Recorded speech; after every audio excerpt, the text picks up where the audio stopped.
día, hermanos, bienvenidos nuevamente a Ministerio Palmoni. El día de hoy me gustaría compartir con ustedes este nuevo estudio acerca de el Rey del Norte y el Rey del Sur, y vamos a estudiar los versículos del 36 al 39. Este vendrá a ser nuestro octavo estudio de esta serie, así que antes de comenzar, como tenemos por costumbre, les invito a que me acompañen a hacer una oración. Padre Celestial, te damos gracias en esta tarde, Señor, por permitirnos abrir tu palabra. Pedimos tu bendición, Padre, sobre este estudio, que podamos entender y comprender, y sobre todo, Señor, ver lo que se avecina para tu pueblo. Sabemos que este libro de Daniel fue escrito especialmente para nuestra generación, para que podamos estar apercibidos de las cosas que han de suceder pronto. Pedimos tu dirección siempre, Padre, que hagamos una correcta interpretación de tus textos, y rogamos por la unción de tu Santo Espíritu. Dirígenos en todo nuestro estudio. Te lo pedimos todo esto no en nuestros méritos, sino en los méritos de nuestro Señor Jesucristo. Amén. Como lo hemos estado haciendo durante cada uno de los temas, voy a hacer un breve resumen de lo que estuvimos estudiando la vez pasada. Estuvimos analizando los versículos del 32 al 35, donde encontramos muchos detalles históricos de lo que el Rey del Norte, es decir, el papado, haría durante sus 1260 años de dominio. En el versículo 32, por ejemplo, estuvimos viendo cómo el papado, a través de lisonjas y palabras suaves, hizo pecar a los violadores del pacto, que eran prácticamente hombres que desde un principio aborrecían a Dios, que no querían hacer su voluntad. Es por ello que al papado le resultó bastante fácil hacer que pecaran. Y en la segunda parte del versículo encontramos también que hombres que conocían al verdadero Dios no se dejaron engañar por las palabras del papado. Era tanto su apego a Dios que no les importó pasar por persecuciones o hambres o incluso la misma muerte. En el verso 33, por otra parte, estuvimos viendo cómo la profecía hace mención de hombres que fueron perseguidos por instruir a las personas que querían conocer al verdadero Dios. Y estos hombres, la Biblia los llama los sabios que estaban instruyendo al pueblo. Pero lamentablemente esto les costó una terrible persecución, a través de, como dice el versículo, espada, fuego, cautividad y despojo. Y todo esto lo vimos con ejemplos de cómo la Inquisición utilizaba armas para torturar precisamente a los que consideraba herejes, a los que consideraba enemigos de la Iglesia, que no eran otros más que cristianos que se oponían al papado, y muchos lamentablemente murieron. Otros fueron despojados de alguna extremidad o con daños severos en el cuerpo. Así que la Biblia menciona que estos hombres hicieron proezas y se esforzaron, y algunos que posiblemente podemos mencionar aquí, pues están Martín Lutero, Juan Hus, entre otros. Ahora en el verso 34 nos habla de ese pequeño socorro que Dios iba a proveerle a su pueblo por misericordia. Y eso recuerden que lo unimos precisamente al pasaje que Cristo menciona acerca de que si aquellos días no fuesen acortados, ninguna carne sería salva. Además de que dentro de este pequeño socorro también se están incluyendo otros, como por ejemplo cuando Dios utilizó al Islam para poder atacar las fronteras de Roma, y esto permitió que la reforma protestante siguiera progresando en el Evangelio. También otro pequeño socorro que nosotros vimos fue cuando Dios permitió que su pueblo pudiera huir a la tierra gloriosa, que es Estados Unidos. Y otro pequeño socorro que también podemos notar dentro de esa historia fue ver cómo los príncipes alemanes estaban protegiendo en este caso a Martín Lutero para que él pudiera seguir con sus predicaciones. También dentro de esta historia vimos la matanza de San Bartolomé en Francia, donde de acuerdo a ese pasaje nos menciona cómo estas personas se ganaban la confianza de los cristianos para después entregarlos. Finalmente en el verso 35 vimos que menciona que aquellos hombres que cayeron durante esas épocas fueron purificados, limpiados y emblanquecidos, lo cual esto indica que sus obras fueron de gran estima delante de Dios, pues sacaron a muchos hombres del error del papado y sus doctrinas. El texto finalmente hablando acerca del periodo papal y su fin, que fue en 1798, cuando Napoleón Bonaparte envió a su general Berthier y toma prisionero al Papa Pío VI. En este punto, Dios le quita el poder al papado mediante la herida de muerte descrita en Apocalipsis 13, pero esta corona no iba a quedar al aire. Dios se le iba a entregar otro reino que después vamos a estar analizando. Pero por el momento hasta ahí podemos hacer nuestro resumen del estudio pasado. Ahora, dentro de este estudio vamos a comenzar a leer el verso 36, que dice lo siguiente: y el rey hará su voluntad, y se enaltecerá y se engrandecerá sobre todo Dios, y contra el Dios de los dioses hablará maravillas, y prosperará, hasta que sea consumada la ira, porque lo que está determinado se cumplirá. Cuando uno comienza a leer este pasaje, y más si llega a estudiar libros tal vez de los pioneros, sobre todo el libro de Urias Smith, de Daniel y Apocalipsis, e incluso me ha tocado ver cómo otros ministerios también han llegado a utilizar esta interpretación, mencionan que a partir del verso 36 se levanta un nuevo rey del norte. Como el papado cae precisamente en 1798, creen que el verso 35 representa ese año, y a partir del verso 36 se está levantando un nuevo rey del norte. Y esto lo toman así porque Urias Smith termina agregando una pequeña palabrita ahí en el verso 36 para que se dé a entender que aparece un nuevo rey del norte, pero esto no es así, porque si ustedes revisan, por ejemplo, Apocalipsis nos muestra que el gran enemigo de Dios al fin del tiempo sigue siendo el papado. No hay otro poder, siguen siendo ellos. Claro, unidos en este caso del falso profeta y del dragón, pero el mayor enemigo, o el enemigo final, por así de llamarlo, es precisamente el papado. Por eso es que aquí no puede haber otro rey del norte, porque es el mismo. Simplemente recuerden, recibió una herida de muerte, pero realmente este poder nunca murió, sigue vivo, solamente se le quitó la autoridad que él tenía. Entonces, a partir de este verso, no hemos brincado un nuevo rey del norte, sigue siendo exactamente el mismo. Y esto lo sabemos por la característica que nos presenta acerca de Roma. Daniel 11:16, que fue un pasaje que nosotros ya estudiamos, vimos que aquí es donde aparece el rey del norte, Roma, o Roma imperial, y menciona que y el que vendrá contra él hará a su voluntad. Y esa frase es lo primero que está diciendo acerca del rey del norte. Dice, y el rey hará a su voluntad. Es una misma característica, y no habrá quien se pueda parar delante de él, y estará en la tierra gloriosa, la cual será consumida en su poder. Con este versículo nosotros podemos precisamente hacer esa conexión, de ver que las características que tiene Roma imperial son las mismas que tiene Roma papal. Por eso decimos que del verso 36 sigue siendo ese mismo poder. Ahora, la siguiente parte, cuando menciona que se engrandecerá sobre todo Dios, esta parte del pasaje nos conecta nuevamente con el papado. No es otro nuevo rey del norte, sigue siendo el papado, porque creo que la aplicación que hacen muchos de este pasaje es que representa a Francia, pero Francia no puede representar de cierta manera a los reyes del norte, porque Francia está representando a un poder ateo, y los reyes del norte de cierta manera tienen conexión con el Dios verdadero. Si pensáramos, por ejemplo, desde Babilonia, por lo menos en el caso de Nabucodonosor reconoció al verdadero Dios. Entonces, si brincamos ya ahora a Medo-Persia, Ciro, Darío, Artajerjes, Darío Histaspes reconocen al verdadero Dios e incluso hacen edictos para apoyar al pueblo a que pueda salir de Medo-Persia y de Babilonia y a que pueda reconstruir a Jerusalén.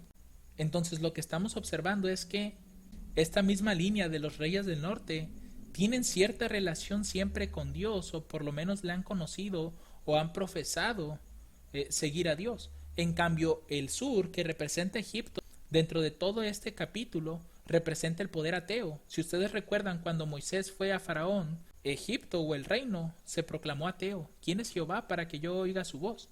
Entonces, Francia está representando a ese poder ateo, porque ellos mismos dijeron que no existe Dios. Entonces no puede representarme en este caso al rey del norte. Así que este pasaje nos dice que el rey del norte se engrandecerá sobre todo Dios. Y si ustedes recuerdan, esa característica se va haciendo más y más grande conforme van avanzando los reinos. Por ejemplo, nosotros tenemos, en el caso de Medo-Persia, ustedes recordarán Daniel 8:4, donde se nos dice que vi el carnero que hería con los cuernos al poniente, al norte y al sur, y que ninguna bestia podía mantenerse de pie delante de él, ni había quien librara de su mano, y hacía conforme a su voluntad y se engrandecía. Notemos cómo el carnero, la segunda bestia, se engrandecía. Si pasamos ahora a Daniel 8:8, que nos habla del macho cabrío, aquí nos dice que el macho cabrío se engrandeció en gran manera, es decir, todavía más que el reino anterior, este se engrandece todavía mucho más. Y estando en su mayor fuerza, aquel gran cuerno fue quebrado, y en su lugar subieron otros 4 cuernos notables hacia los 4 vientos del cielo. Nuevamente vemos ese incremento de engrandecimiento en el tercer reino. Y después de este sabemos que sigue Roma, el cuerno pequeño. Daniel 8:9 dice, y de uno de ellos salió un cuerno pequeño, el cual creció mucho al sur y al oriente y hacia la tierra gloriosa. Pero este texto no nos dice qué tanto se engrandece, sino que lo que quiero que noten es que aquí es donde aparece, pero si avanzamos al verso 10 y 11, nos dice que y se engrandeció hasta el ejército del cielo, y parte del ejército de las estrellas echó por tierra, y las pisoteó. Aún contra el príncipe de la fortaleza se engrandeció, y por él fue quitado el continuo. Para aquellos que no han visto tal vez la serie que estamos desarrollando acerca del continuo, tal vez este pasaje les resulte un tanto difícil por el hecho de que no sabemos, en este caso, el cuerno pequeño, si se está refiriendo a Roma imperial o a Roma papal. En el caso del verso 10 y 11, se nos habla precisamente tanto de el papado como de Roma imperial.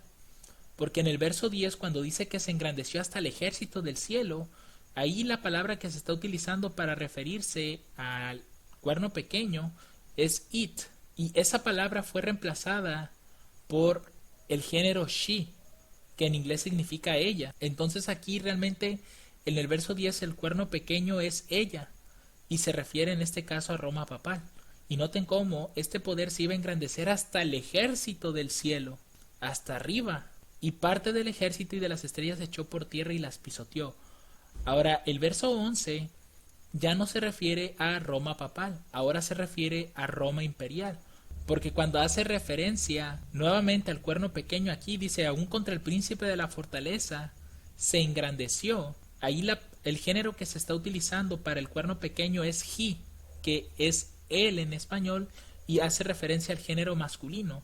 Entonces, mientras en el verso 10 el cuerno pequeño es femenino, en el verso 11 es masculino, Roma papal y Roma imperial. Y si notan, en el caso de Roma imperial, él se engrandece contra el príncipe de la fortaleza, que es Cristo. Pero también vemos cómo el papado se iba a engrandecer hasta el ejército del cielo. Por eso es que nosotros no aplicamos este verso 36 como a Francia, porque realmente no lo está representando a él. Está representando en este caso a Roma papal. Y si brincamos, por ejemplo, ahora al verso 25 de ese mismo capítulo, el 8, ese versículo nos dice que y con su sagacidad hará prosperar el engaño en su mano, y en su corazón se engrandecerá, y con paz destruirá a muchos, y contra el príncipe de los príncipes se levantará, mas sin mano será quebrantado.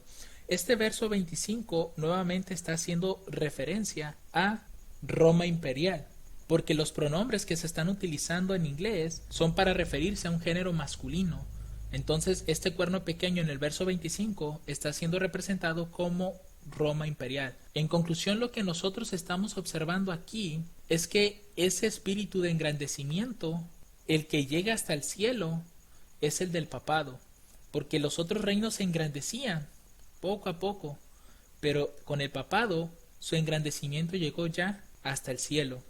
Ahora, si pensáramos nuevamente en este pasaje, esta palabra príncipe, si la buscamos en la concordancia Strong, es la H8269, y es la palabra zar, que es un personaje jefe o cabeza de cualquier rango o clase: camarero, capitán, caudillo, comandante, comisario, general, gobernador, grande, jefe, maestro, mayoral, oficial, principal o príncipe. Eso es lo que significa esa palabra, zar.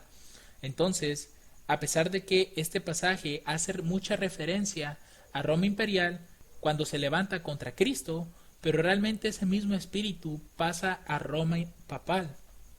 Él también se engrandece sobre Cristo, sobre todo el ejército del cielo, y prácticamente se engrandece sobre todo Dios, porque Él quiere ser esa cabeza, ¿no? Él quiere exaltarse de esa manera.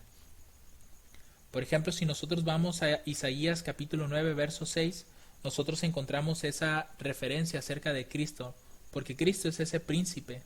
Isaías 9:6 nos dice: porque un niño, en este caso Jesús, nos es nacido, hijo nos es dado, y el principado será sobre su hombro, y se llamará su nombre admirable, consejero, Dios fuerte, Padre eterno y príncipe de paz, haciendo referencia a Cristo.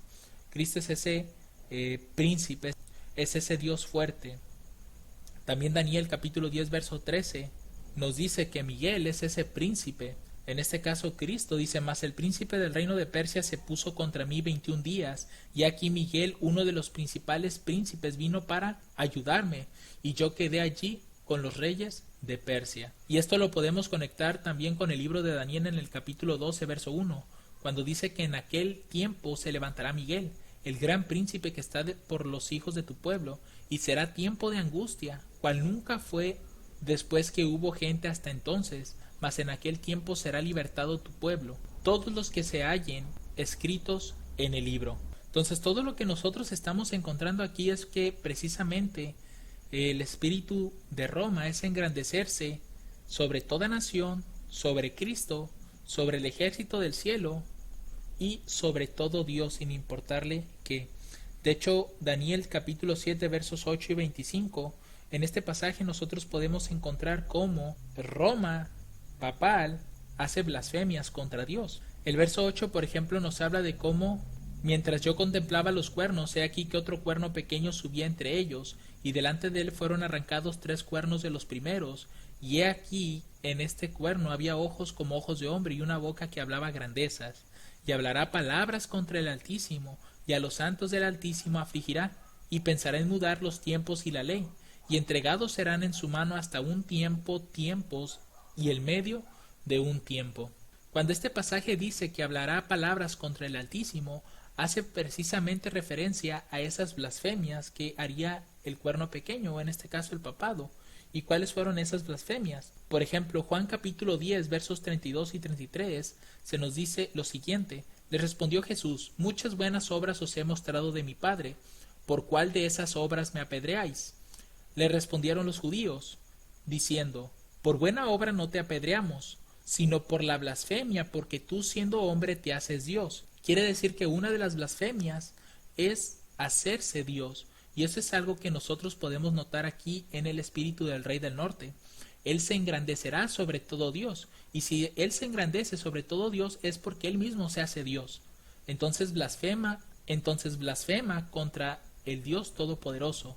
Otro lugar donde podemos ver esto también es en 2 de Tesalonicenses capítulo 2 versos 3 y 4, y de hecho es también gracias a este pasaje con el cual nosotros podemos ver que verdaderamente este rey del norte del que se está hablando en el verso 36 no representa a Francia en ninguna forma, es el papado todavía, porque este pasaje nos dice que nadie os engañe en ninguna manera, porque no vendrá sin que antes venga la apostasía y sea revelado el hombre de pecado, el hijo de perdición, el cual se opone y se exalta contra todo lo que se llama Dios. Noten, eso es lo mismo que encontramos en el verso 36. Se engrandecerá sobre todo Dios, o es adorado tanto que como Dios se siente en el templo de Dios haciéndose pasar por Dios.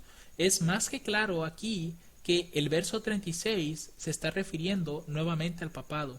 Sigue siendo ese mismo poder. Quiere decir que en el verso 35 realmente no se está hablando ya del cierre del rey del norte, sino que se estaba hablando de forma resumida del verso 31 al verso 35, todo lo que iba a ser el papado, pero del verso 36 al 39 vamos a seguir viendo parte de su historia, no ha terminado todavía. Marcos capítulo 2 versos 5 y 7. Esta es otra de las blasfemias que comete también en este caso el papado. Dice: y al ver Jesús la fe de ellos, dijo al paralítico: hijo, tus pecados te son perdonados. Y estaban sentados allí unos de los escribas, los cuales pensaban en sus corazones: ¿por qué habla este así? Blasfemias dice. ¿Quién puede perdonar pecados sino solo Dios? Y ustedes saben que en el caso de las iglesias, aparentemente el sacerdote tiene la potestad para hacer eso, cuando vemos aquí que la Escritura misma dice que solamente Dios es el que puede perdonar los pecados. A eso se refiere el pasaje que leímos en Daniel 7 de que hablaría palabras contra el Altísimo. Y precisamente estas características son los que nos ayudan a identificar correctamente en el verso 36 que ese rey del norte del que se está hablando no es Francia, sino que sigue siendo Roma papal.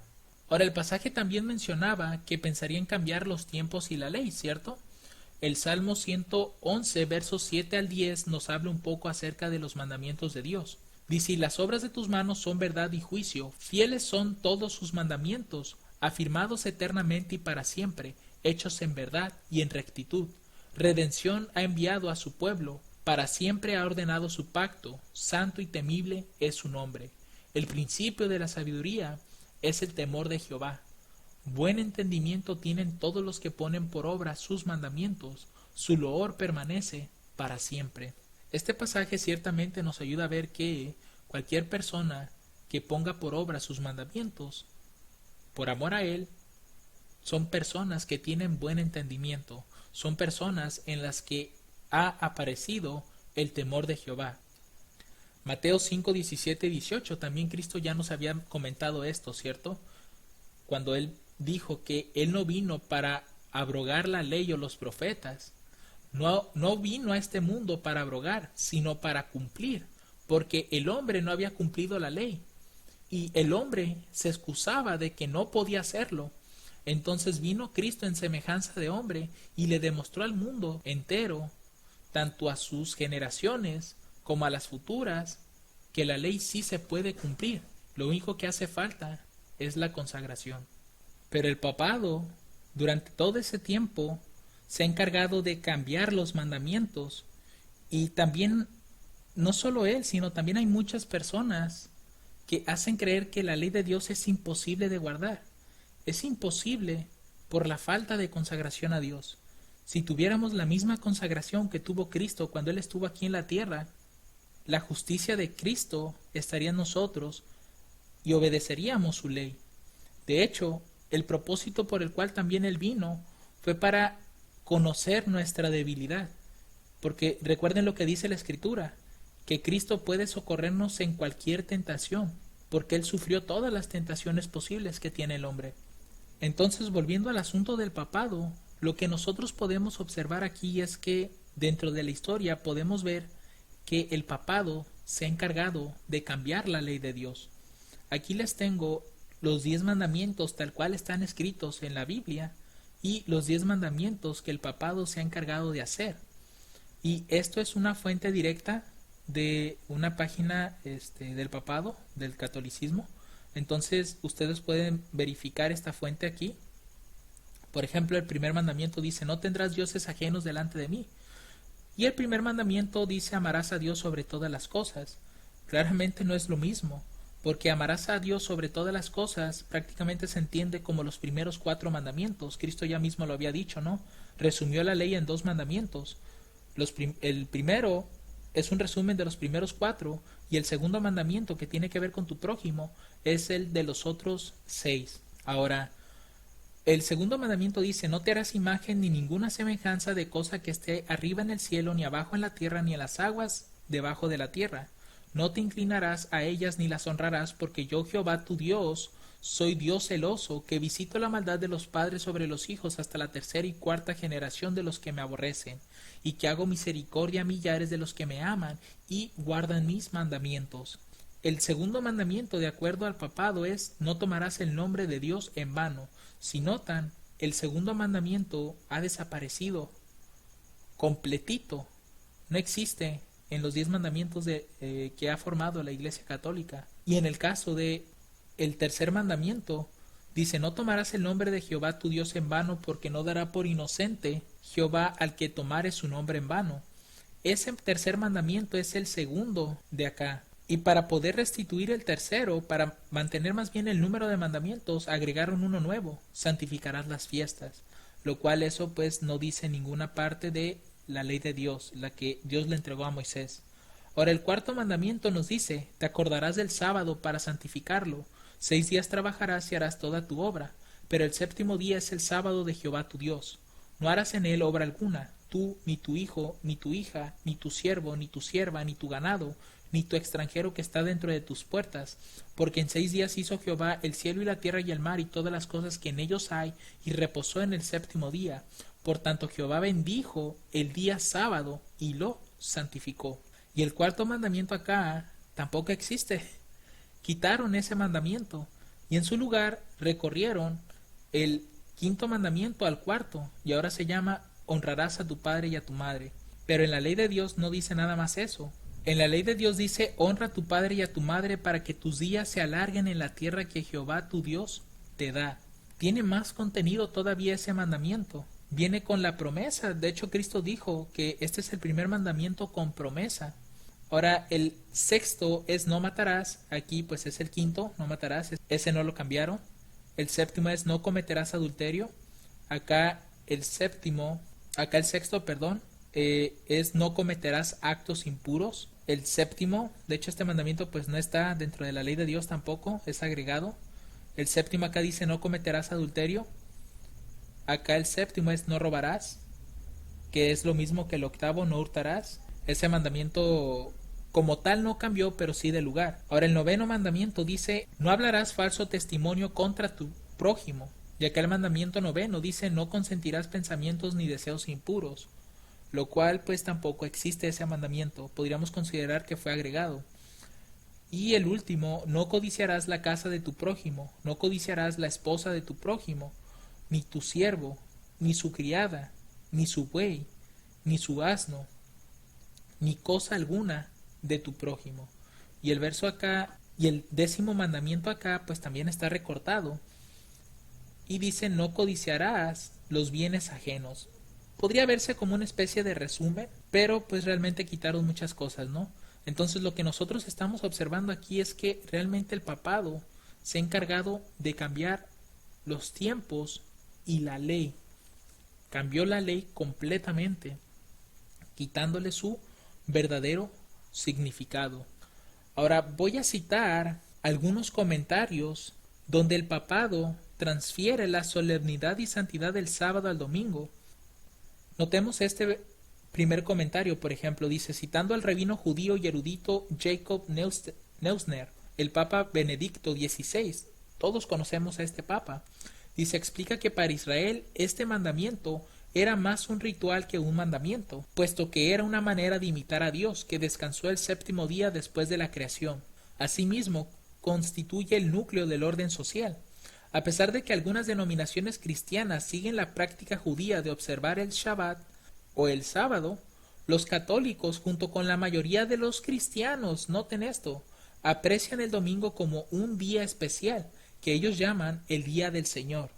Esta práctica se remonta al siglo I, derivados de su creencia de que Jesús resucitó de los muertos el primer día de la semana.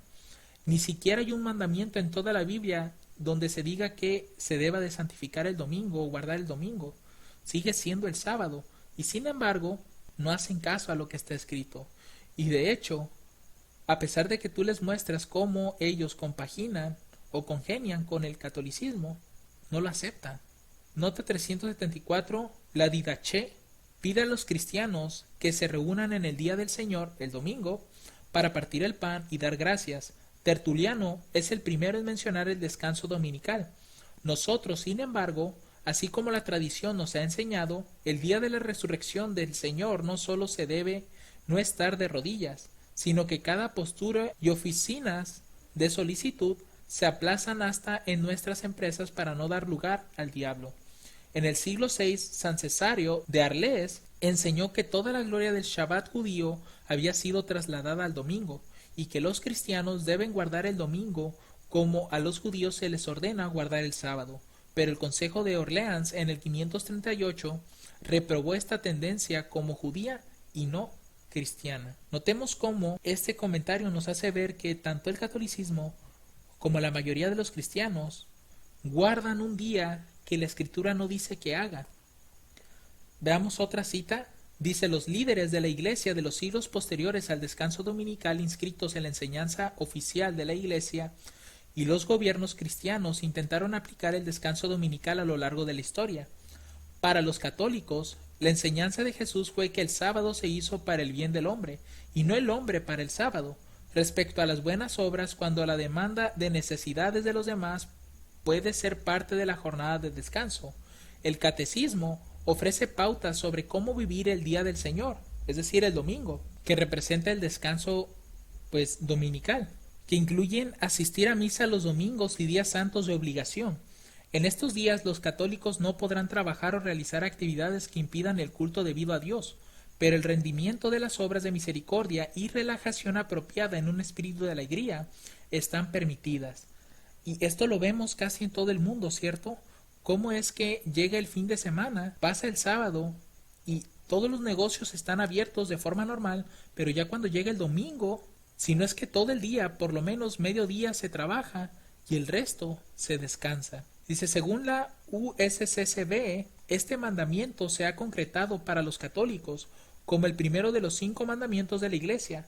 Esta conferencia episcopal cita la encíclica papal Dies Domini de 1998 de Juan Pablo II.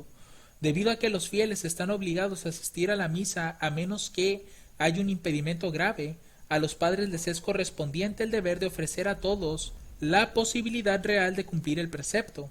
Sin embargo, más que un precepto, el respeto debe ser visto como una necesidad creciente de las profundidades de la vida cristiana. Es sumamente importante que todos los fieles deban estar convencidos de que no pueden vivir su fe o de participar plenamente de la vida de la comunidad cristiana a menos que participen regularmente en la asamblea eucarística dominical. Es bastante claro ver cómo el papado está detrás de todo esto, de estos cambios en la ley de Dios. Veamos otra fuente. La Iglesia, en el día que se llama domingo, se reúne fielmente para conmemorar la resurrección del Señor y todo el misterio pascual, especialmente por la celebración de la misa. De hecho, ninguna comunidad cristiana se edifica si no tiene su raíz y quicio en la celebración de la Santísima Eucaristía, por lo que el pueblo cristiano tiene derecho a que sea celebrada la Eucaristía en su favor los domingos y fiestas de precepto, o cuando concurran otros días festivos importantes, y también diariamente, en cuanto sea posible. Por esto, donde el domingo haya dificultad para la celebración de la misa, en la iglesia parroquial o en otra comunidad de fieles, el obispo diocesano busque las soluciones oportunas, juntamente con el presbiterio. Entre las soluciones, las principales serán llamar para esto a otros sacerdotes, o que los fieles se trasladen a otra iglesia de un lugar cercano para participar del misterio eucarístico. Es aquí donde nosotros podemos ver ese espíritu de querer cambiar los tiempos y la ley desde hace muchos siglos atrás.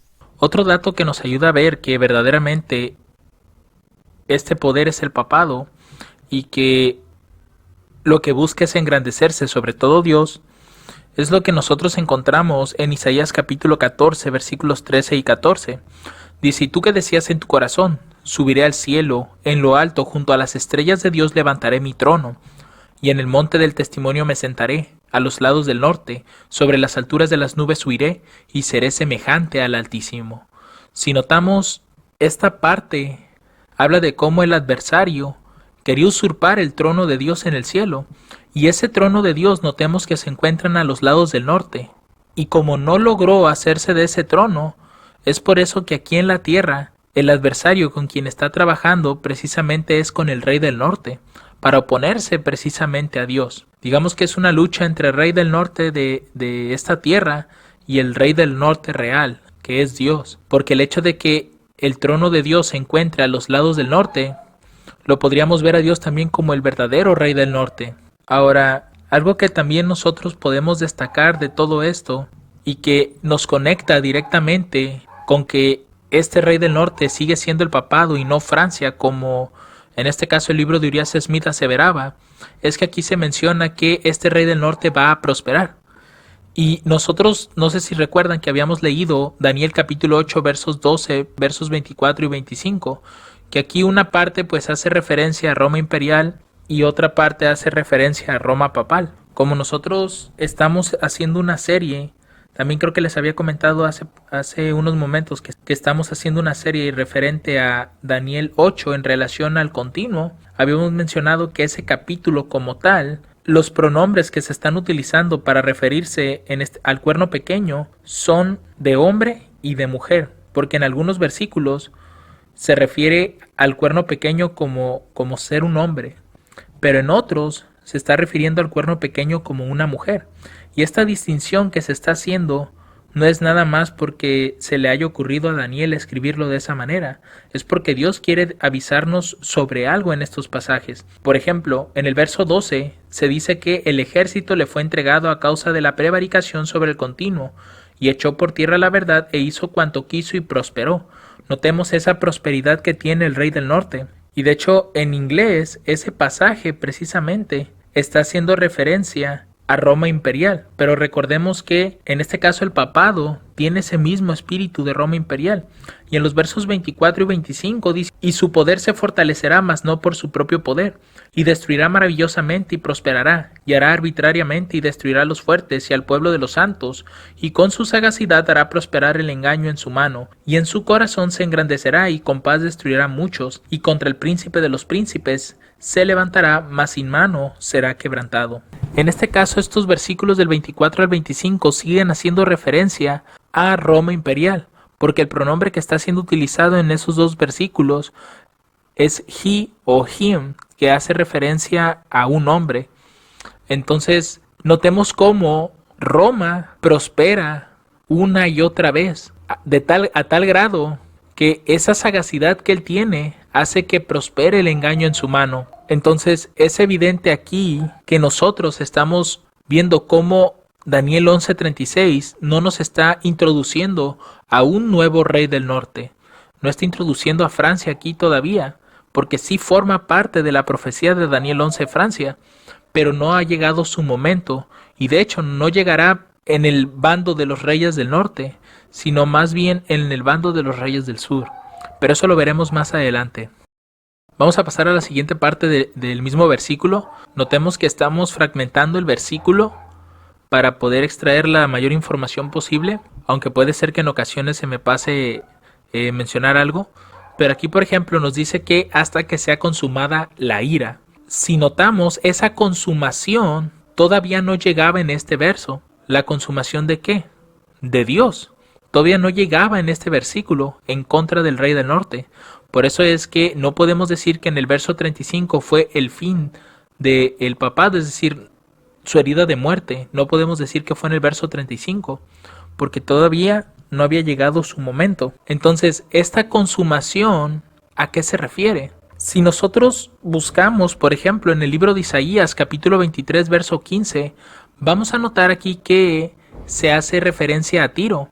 Y dice: y acontecerá en aquel día que Tiro será puesta en olvido por 70 años, como días de un rey. Después de los 70 años cantará Tiro canción como de ramera. Este pasaje, aunque sabemos que habla de Tiro, pero realmente aquí Tiro es un símbolo del papado. ¿Por qué? Porque noten cómo aquí Tiro va a ser olvidada por 70 años, como los días de un rey, pero después de esos 70 años, Tiro va a volver a cantar canción como de ramera, y en el Nuevo Testamento, sobre todo en Apocalipsis, ¿a quién se le hace alusión de que es la ramera? Pues precisamente al papado, que en este caso pues es el rey del norte, ¿no? Así se le está mencionando aquí en Daniel 11. Ahora, este no es el único verso que hace referencia a eso. Si seguimos avanzando a los versos 16 y 17, vamos a notar que muchas de las características que están siendo mencionadas aquí en relación a Tiro son muchas de las características que nosotros vamos a encontrar en Apocalipsis en relación al papado. Dice aquí el verso 16: toma tu arpa, noten esa palabra, y rodea la ciudad, oh ramera olvidada. Haz buena melodía, canta muchas canciones para que seas recordada. Y acontecerá que al fin de los 70 años visitará Jehová a Tiro y volverá a su salario, y otra vez fornicará con todos los reinos de la tierra sobre la faz de la tierra. Evidentemente estas características ya nos deben de sonar a que las hemos leído más adelante de Isaías, y el único libro que comparte estas características es Apocalipsis 17, los versos 1 y 2, porque aquí se nos habla acerca de la gran ramera. Dice: vino uno de los 7 ángeles que tenían las 7 copas y habló conmigo diciéndome: ven acá y te mostraré la condenación de la gran ramera, la cual está sentada sobre muchas aguas, con la cual han fornicado los reyes de la tierra, y los que moran en la tierra se han embriagado con el vino de su fornicación. Si notan, esta es una gran ramera, y aquí también Tiro está siendo considerada como una ramera olvidada, y además nosotros estamos observando que esta ramera fornica con los reyes de la tierra, y es lo mismo que está diciendo aquí. Es decir, Tiro pareciera ser que recibió una herida de muerte, y esa herida iba a durar 70 años. Ojo, de forma simbólica, lo estamos aplicando todo esto. Entonces aquí Tiro, al recibir esa herida, es olvidada como por 70 años, como los días de un rey, pero una vez que se recupere, volverá a su salario.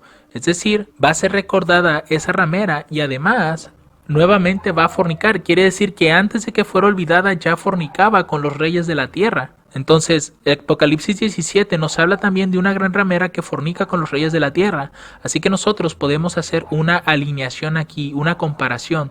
Tiro está representando también al papado. Entonces, es evidente que este poder sigue siendo el papado, no puede ser otro más que ellos. Sigue continuando la explicación en Daniel 11, verso 36 con Roma papal. Ahora, dice aquí que hasta que sea consumada la ira. ¿A qué se está refiriendo este pasaje? ¿Cuándo es consumada la ira de Dios? Si leemos Apocalipsis 15:1 nos dice lo siguiente: y vi en el cielo otra señal grande y admirable, 7 ángeles que tenían las 7 plagas postreras, porque en ellas es consumada la ira de Dios. Hay una ira de Dios que es consumada, y si notan casi son las mismas palabras, solo que con algunas palabras diferentes, pero es lo mismo casi.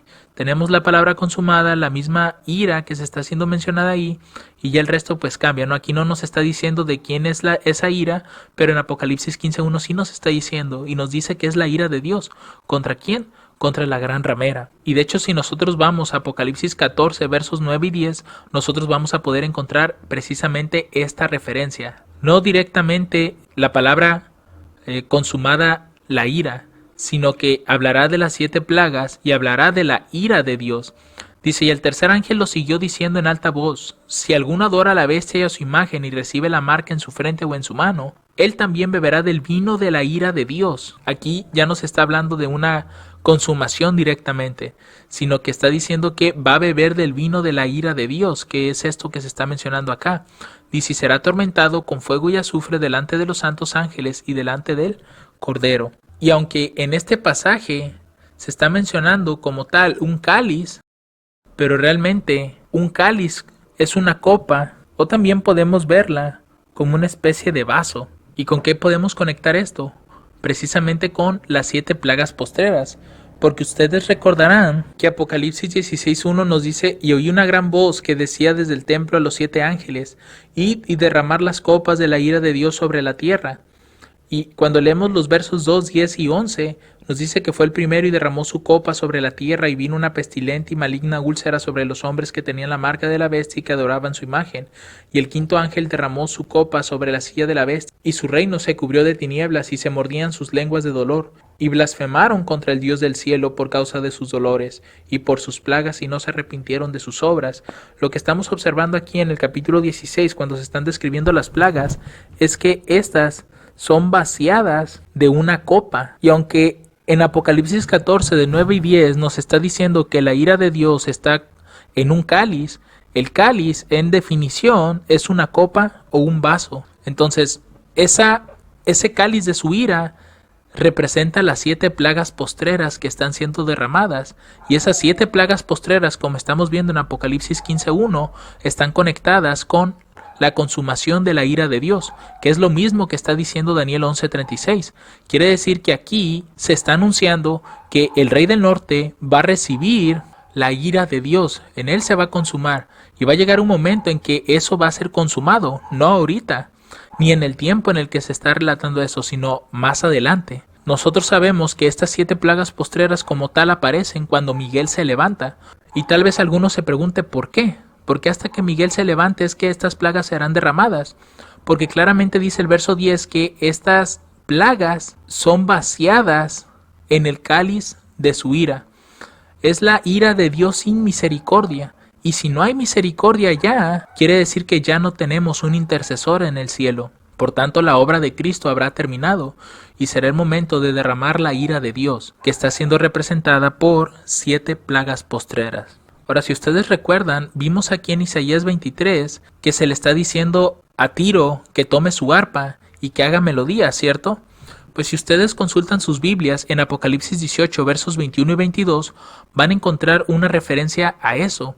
Dice, y un ángel fuerte tomó una piedra como una gran piedra de molino y la arrojó en el mar diciendo, con esta violencia será derribada Babilonia, aquella gran ciudad, y nunca más será hallada. Y voz de arpistas, y noten que es algo que se le dijo a Tiro que tomara su arpa, y de músicos y de flautistas y de trompetistas no se oirá más en ti, y ningún artífice de cualquier oficio no se hallará más en ti, y el ruido de la piedra de molino no se oirá más en ti. Queda con esto claro, hermanos, que este rey del norte que se está mencionando en el verso 36 no es Francia, de ninguna forma puede ser él, porque todas esas características que hemos visto hasta el momento no cuadran con Francia, sino que se están refiriendo al papado directamente. Ahora, para terminar este pasaje, termina el texto diciendo, porque lo que está determinado se cumplirá. Nuevamente se hace esa sentencia, es decir, el papado recibe su herida de muerte en 1798, eso es claro, y es un tiempo señalado, como se mencionó en versículos atrás, pero hay una herida que Dios le va a hacer que va a ser eterna, y esa es una ira que no va a estar mezclada con misericordia, porque a eso se refieren las 7 plagas postreras. Ahora pasemos al verso 37. Dice Daniel 11:37, y del Dios de sus padres no se cuidará, ni del amor de las mujeres, ni se cuidará de Dios alguno, porque sobre todo se engrandecerá. Nuevamente podemos ver aquí la evidencia de que no es Francia este poder, porque a pesar de que Francia en su revolución se engrandeció y desconoció a Dios, sin embargo el papado sí se ha considerado de esa manera. Tal vez no lo diga directamente con sus labios, pero por los actos que hace, como ya vimos la cuestión de las blasfemias, el cambiar los tiempos y la ley, quiere hacerse igual a Dios. Entonces, ¿a qué se refiere este texto con que y del Dios de sus padres no se cuidará, ni del amor de las mujeres? Esto es muy parecido a lo que leímos en el verso 24, cuando menciona que, estando la provincia en paz y en abundancia, entrará y hará lo que no hicieron sus padres, ni los padres de sus padres. Presa y despojos y riquezas repartirá a sus soldados, y contra las fortalezas formará sus designios, y esto por tiempo. En este pasaje, si ustedes recuerdan, habíamos visto que estos padres y los padres de sus padres tienen que ser los padres espirituales de Roma imperial, que fueron Grecia, Medo-Persia y Babilonia. Y habíamos visto en esa parte que esto era así debido a que la forma de actuar de Roma imperial no fue exclusivamente por la guerra, sino más bien ellos se encargaban de hacer pequeñas alianzas y posteriormente atacaban a sus aliados para conquistarlos. Ese era como su modo operativo, así es como trabajaban, y de esa manera pues iban engrandeciendo más. Pero aquí nuevamente en el verso 37 se hace mención otra vez de los padres, así que nosotros no podríamos hacer una aplicación directa de decir que los padres en este caso de Roma papal tienen que ser los reinos anteriores, es decir, Roma imperial, Grecia, Medo-Persia, Babilonia. No podemos decir que son ellos. Estos padres tienen que ser otros, y más porque a partir del verso 37 pues ya estamos muy lejos del año 31, que fue cuando Cristo muere.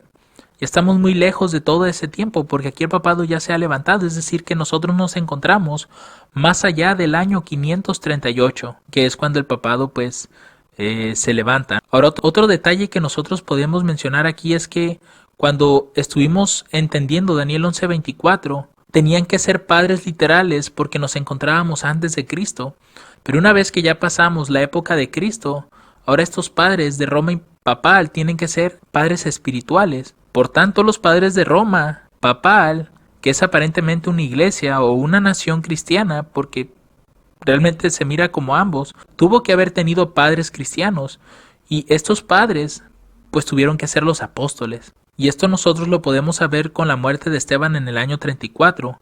El evangelio ya no es exclusivo de los judíos, ahora es de los gentiles. Es decir, con la muerte de Esteban prácticamente pasamos de un pueblo directo, literal, a un pueblo espiritual, a un pueblo que a través de la fe, y aunque no sea del linaje de Abraham, pueda acceder a la salvación creyendo en Cristo. Entonces, aquí directamente lo que nosotros podemos establecer es que cuando el texto dice que del Dios de sus padres no se cuidará, pues realmente no le prestará atención, en este caso al Dios de los apóstoles. Lo va a tener en poco. Y de hecho lo entendemos porque, como más adelante el texto lo vuelve a confirmar, ¿no? Ni se cuidará de Dios alguno. Es decir, que no se cuida del Dios verdadero, ni de los dioses falsos, porque sobre todo se engrandecerá. No le va a importar nada, ni los dioses terrenales que el hombre ha hecho, ni el verdadero Dios del cielo.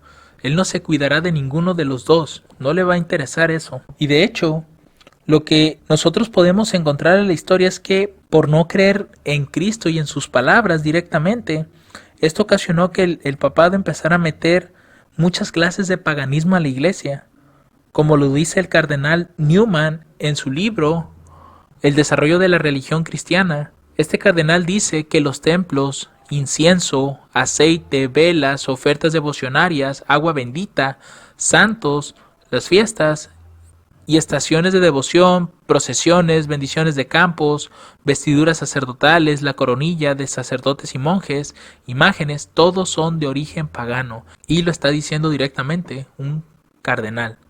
Entonces él no se va a cuidar del Dios de sus padres, es decir, del Dios de los apóstoles. Él no le va a interesar, ni tampoco se va a cuidar de los dioses falsos. Ahora esta parte que dice que ni del amor de las mujeres, en Ageo 2:7 dice: y haré temblar a todas las naciones, y vendrá el deseado de todas las gentes, y llenaré de gloria esta casa, dice Jehová de los ejércitos. En este caso Ageo nos está ilustrando que este deseado de las naciones es Cristo, ¿cierto? Y si nosotros viéramos este pasaje espiritual, en el caso de Daniel 11:37, cuando dice ni del amor de las mujeres, mujeres sabemos que en la profecía es iglesia. ¿Y cuál es el amor de las iglesias realmente? Es Cristo. Entonces, cuando el texto dice que ni del amor de las mujeres, se está refiriendo a que ni a Cristo va a respetar, no le va a interesar realmente. E incluso nosotros podemos ver que ni siquiera le guardan como cierto respeto a Cristo, porque lo exhiben en cajas, de diferentes formas, cuando eso pues no debería de hacerse. Entonces este pasaje habla que ni siquiera del amor de las mujeres, es decir, ni de Cristo se va a cuidar, ni se cuidará de Dios alguno. De hecho, si ustedes notan, habla mucho de esa frase, no se cuidará. En otras versiones dice no hará caso, es decir, no le va a importar realmente. De hecho, aquí les voy a colocar una Reina Valera 60, porque recuerden que esta es una Reina Valera Gómez. Aquí dice: del Dios de sus padres no hará caso, ni del amor de las mujeres, ni respetará a Dios alguno, porque sobre todo se engrandecerá. No hará caso ni de Dios, ni de Cristo, ni de nadie, porque Él se engrandece sobre todas las cosas. Y de hecho, esto lo demuestra con la tiara que es colocada sobre los papas. Nosotros ya en el verso 36 habíamos notado que el papado no solo se engrandeció de forma terrenal, sino que hasta el cielo mismo, ¿cierto? Incluso Segunda de Tesalonicenses nos describió más un poco esta situación, porque nos dice que él se sienta en el templo de Dios haciéndose pasar por Dios. Él quiere tomar el lugar de Dios prácticamente, lo que quería hacer el adversario en el cielo. Aquí les voy a colocar algo de historia. De hecho, esto lo saqué de una página católica, entonces podemos conocer un poco de la historia de la corona papal o tiara papal. Dice: la tiara papal, también conocida como la triple tiara o en latín triregnum, es la triple corona usada anteriormente por el Papa en su coronación u ocasiones solemnes. Es una mitra metálica, ordinariamente de un metal precioso, ceñida por 3 coronas de oro, piedras preciosas y rematadas por una pequeña cruz sobre una esfera. Su uso se extendió desde el siglo XII y hasta tiempos modernos, siendo el Papa Pablo VI el último quien fuera coronado con la tiara en 1963. El último quien fuera coronado con la tiara en 1963. Más adelante, tras el Concilio Vaticano II, renunciaría a su uso, pero dejando opcional su uso a sus sucesores, por lo que el inicio del pontificado conforme al ordenamiento de Pablo VI siguió llamándose coronación. En adelante, los papas renunciarían a ser coronados y al uso habitual de la tiara.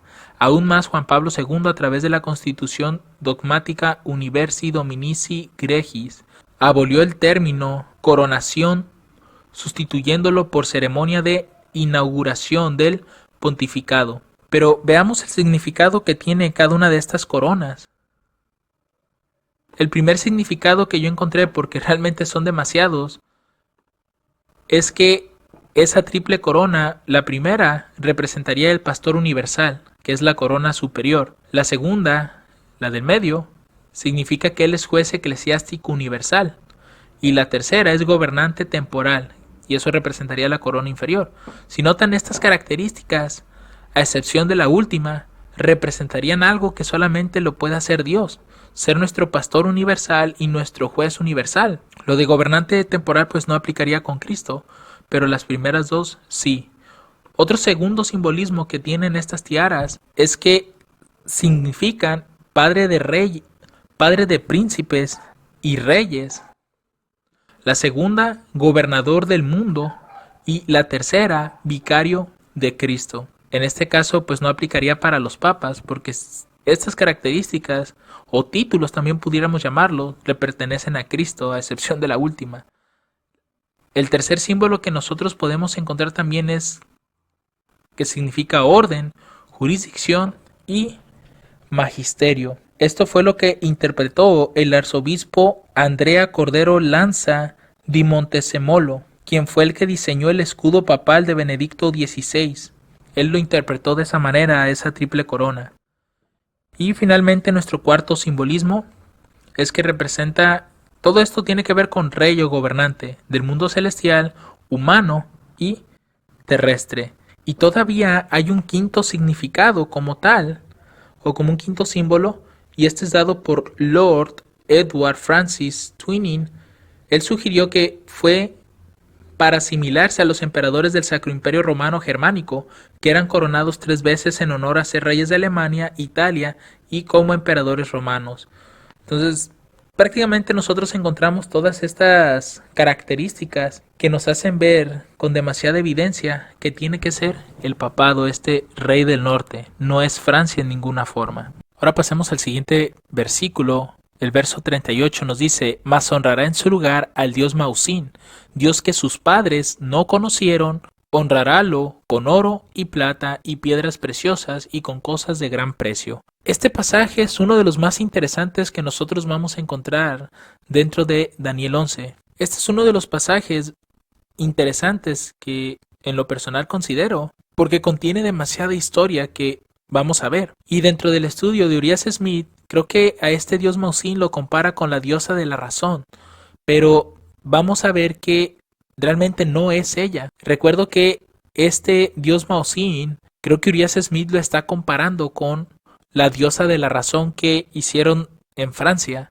pero con la historia que vamos a ver y con el significado que tiene Mausín, vamos a ver que esto no es así.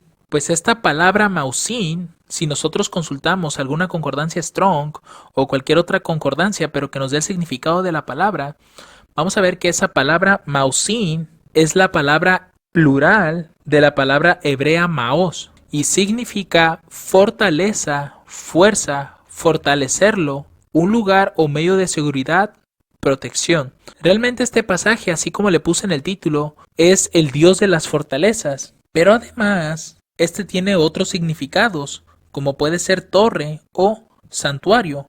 Por tanto, cuando el texto nos está mencionando que honrará en su lugar al dios Mausín, en realidad dice al dios de las fortalezas como tal. Dice, pero esto aún es más profundo, pues el texto nos está llevando al pasado, a cuando Pablo habló de la famosa Diana de los Efesios, pues a esta diosa también se le llamaba Diana de las fortalezas o diosa de las fortalezas. Esto concuerda perfectamente con la profecía, porque la frase el dios de las fortalezas también puede ser traducido como diosa de las fortalezas. Así que el texto nos está llevando a recordar a esta diosa antigua. Pero ¿qué relación tiene con Mausín? Esa es una pregunta que nos deberíamos de hacer. Simplemente que cuando vemos la imagen de Diana de los Efesios, y de hecho aquí les voy a poner una imagen, vamos a ver que en su cabeza ella porta como una especie de torre, una especie de fortaleza. Por eso es que se le llamaba Diana de los Efesios o Diana de la Fortaleza. Y esta es otra imagen de la misma Diana, solo que pues con otro tipo de arquitectura. Pero se puede ver que en ambos casos lo que ella porta en la cabeza pues es una fortaleza en sí. Entonces, cuando aquí el texto dice que el rey del norte iba a honrar en su lugar al dios de las fortalezas, es porque más adelante iba a utilizar precisamente a este dios y la iba a honrar pues para ganar a más gente. De hecho, nosotros al investigar a Diana de los Efesios, vamos a encontrar que ésta nos conduce a la primera diosa llamada Semiramis, que fue la esposa de Nimrod, y creo que todos recordaremos ese nombre. Si no lo recuerdan, vayan al libro de Génesis, a la historia de la Torre de Babel. Posiblemente un capítulo antes también se hable de él. Nimrod, no recuerdo si era bisnieto o tataranieto de Noé, venía de ese linaje, y Nimrod se casó con Semiramis. Semiramis era su esposa, y a esta también se le llegó a denominar como Semiramis, la diosa de las fortalezas. Entonces, esa característica o ese nombre no es algo de la actualidad. Proviene desde los comienzos de la humanidad, después del diluvio. No es algo realmente nuevo esto. Y lo más interesante es que Nimrod, si ustedes recuerdan, él fue el encargado de hacer la construcción de la Torre de Babel, que podríamos verlo semejante a esa torre que portaba Diana de los Efesios o Diana de las Fortalezas, y es la misma torre que también Semiramis poseía. Ahora, estos dos tuvieron un hijo, al cual le llamaron Tamuz.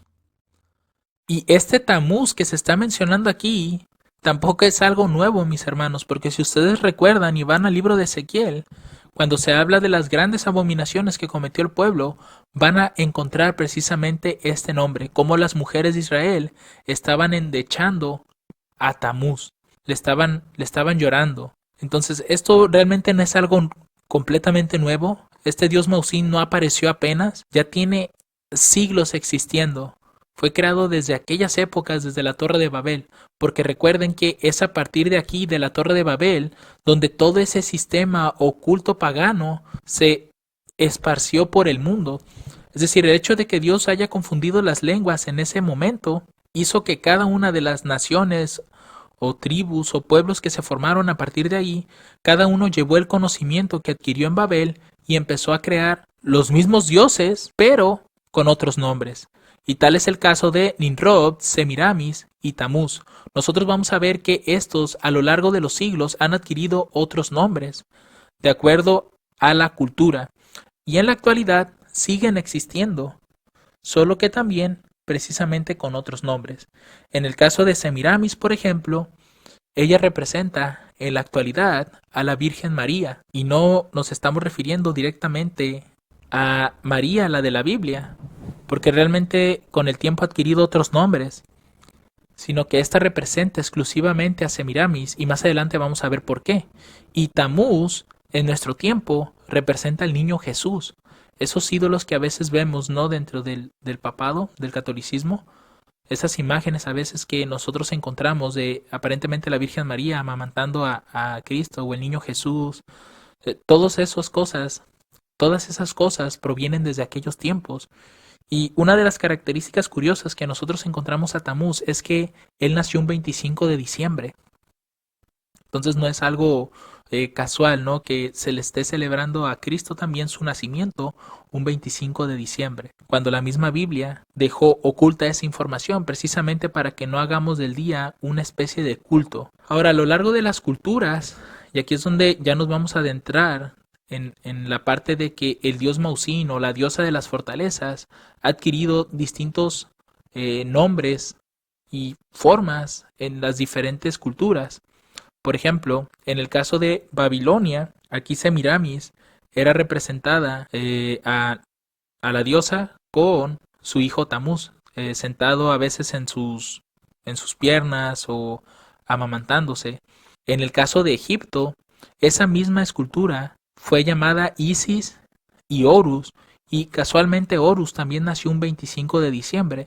Entonces por eso les mencionaba que realmente esos nombres han cambiado de acuerdo a la cultura, porque cada pueblo que se formó después de que ocurrió la confusión de lenguas en Babel, pues se llevó la cultura de Babilonia, de Babel, y la esparció por todo el mundo. El mismo sistema pagano que se estaba haciendo ahí, pues pasó a las mismas culturas y estas les fueron cambiando los nombres. Y ya les dieron otro diseño, ¿no? Más acorde a lo que ellos buscaban. En la India, a Semiramis se le llama Indrani y a Tammuz se le llama Chitragupta. En el hindú es Isi e Iswara. Si notan es casi la misma forma, ¿no? La misma pose en la que están acomodados. La mujer y su hijo en sus piernas, ¿no? En ocasiones lo está amamantando. Y finalmente hasta nuestros días tenemos precisamente a la Virgen María y al Niño Jesús. Esta es Diana de las fortalezas o ese dios Mausín. Y de hecho lo comenzó a honrar porque precisamente esto le ayudó a seguir ganando más adeptos. Por eso es que dice aquí, es un Dios que sus padres no conocieron y nosotros ya habíamos hecho esa aplicación. Habíamos dicho que los padres, en este caso de Roma papal, no representan a las naciones, está representando a los mismos apóstoles. Y los apóstoles en ningún momento reconocieron a la Virgen María como a alguien que se le tenga que orar o pedir o que se le considere como una especie de diosa. En ningún momento los apóstoles nos mandan a hacer eso, ni que le hagamos imágenes, ni que le oremos, ni que le hagamos templos en su nombre. Nada de eso pidieron los apóstoles. Por eso es que el texto dice, Dios que sus padres no conocieron. Y la Virgen María en la actualidad también tiene como una especie de apodo. Es apodada la Reina del Cielo. Y ese apodo nosotros también lo encontramos en la Biblia. De hecho, si vamos a Jeremías capítulo 7 versos 16 al 18, se nos dice, tú pues no ores por este pueblo, ni levantes por ellos clamor ni oración, ni me ruegues porque no te oiré. ¿No ves lo que estos hacen en las ciudades de Judá y en las calles de Jerusalén? Los hijos recogen la leña y los padres encienden el fuego y las mujeres amasan la masa para hacer tortas a la Reina del Cielo y para hacer ofrendas a dioses ajenos para provocarme a ira. ¿Y por qué digo que en este caso a la Virgen María se le asocia con esa característica, con ese apodo, la Reina del Cielo? Este es un fragmento de un canto que se le hace precisamente a la Virgen María. Y noten cómo una parte de la canción dice la Reina del Cielo, la Virgen María. Y acá también, casi al terminar la canción, dice del cielo eres reina. Evidentemente es la misma prácticamente. Y esto no es algo nuevo de nuestros días.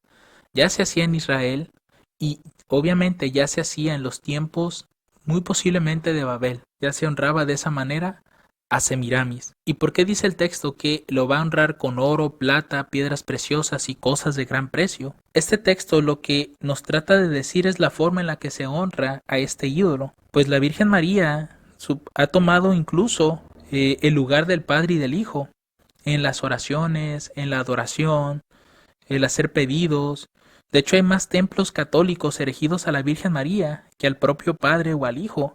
Incluso cuando se tiene un problema de salud o algún problema de lo que sea, las personas tienden a llevar, si es una enfermedad, por ejemplo, en alguna parte de tu cuerpo, mandan a hacer alguna forma de esa parte con la que tienes problemas, no sé si es el corazón, haces como una figura de oro con la forma de un corazón y va y se la entrega, ¿no? En este caso a la Virgen María para que le haga el milagro. De estas formas es como se ha logrado honrar a esta diosa de las fortalezas. Con oro, plata y piedras preciosas. Y aquí un simple relato histórico sobre cómo fue evolucionando el hecho de que se aceptó a la Virgen María y comenzó a honrársele. Por ejemplo, en el año 375, estamos hablando hace muchísimos siglos atrás, comienza la veneración de ángeles, santos, muertos y el uso de imágenes. Posteriormente a eso, en el 431, es cuando se le da comienzo a la exaltación de María. El término Madre de Dios es aplicado por primera vez a María por el Concilio de Éfeso. Noten, desde el 431 ya se comenzó a hacer eso. En el año 600 se empezaron a hacer oraciones ofrecidas a María, a santos muertos y a los mismos ángeles. La Biblia aprueba oraciones solo al Dios verdadero. No dice la Escritura que le ores a un ángel, no dice que le ores a un ídolo o a la Virgen o a los apóstoles. Ellos no pueden hacer nada porque el único que puede ayudarnos es Dios. En el año de 1854 se le aplica el concepto de la Inmaculada Concepción de María y es promulgada por el Papa Pío IX. En 1931 el Papa Pío XI nombra a María Madre de Dios nuevamente, cuando ya lo habían hecho desde el año 431. En 1950 se introdujo la Asunción de María, también proclamada por el Papa Pío XI, es decir, que María se fue al cielo. Y en 1965 María es nombrada Madre de la Iglesia por Pablo VI. Entonces es evidente ver aquí cómo gradualmente fueron introduciendo a este Dios Mausin, le fueron dando un nombre nuevo y le fueron asociando otras cosas, haciendo que se honrara precisamente a este Dios, Dios que no conocieron los apóstoles. Finalmente hemos llegado al último versículo de nuestro estudio, Daniel 11:39. Nos dice este pasaje que con un Dios ajeno se hará de las fortalezas más inexpugnables y colmará de honores a los que le reconozcan, y por precio repartirá la tierra. Es interesante que aquí se esté mencionando ese Dios ajeno, porque ese Dios ajeno precisamente podremos tal vez asociarlo con la Virgen María.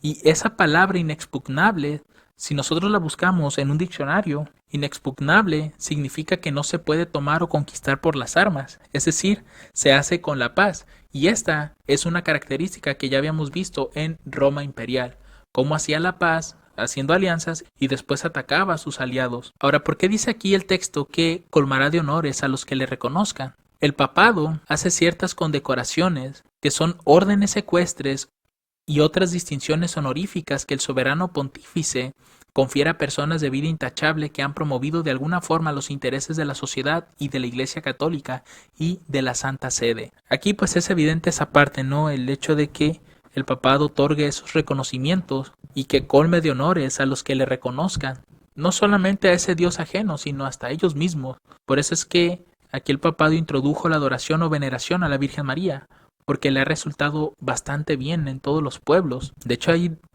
demasiadas vírgenes dentro del catolicismo que tienen diferentes nombres y se les adora y se les lleva oro, plata, piedras preciosas, cosas de valor, ¿no? Hoy en día pues ya casi no se utilizan las piedras, el oro como se utilizaban antes.